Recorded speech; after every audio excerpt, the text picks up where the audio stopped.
In this video, I'll be showing you how to factory reset your Samsung S9. All you want to go ahead and do is swipe down on the top right of your screen. It's going to bring up your control panel. Then just go to the top right where it has your settings wheel. Now, this is going to bring you up to your settings where you're going to see a lot of different options. Now, it might be slightly different on your Samsung. Right now, I'm using an S25 Ultra, but normally you just want to go over to General Management, which is right under Apps, and that's where it should be for you as well. Once you're here, scroll down and you're going to see Reset under Mouse and Trackpad. So go ahead and click on that.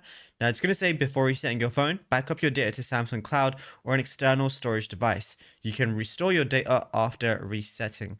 So it's going to ask you to back up your data. You can do a temporary cloud backup, or you can do an external storage backup, for example, if you want to plug it in a USB device or anything like that. So you can do that as well, but you got to do one of those different methods. So if you don't have a USB, just do the temporary cloud backup because it's going to last for 30 days.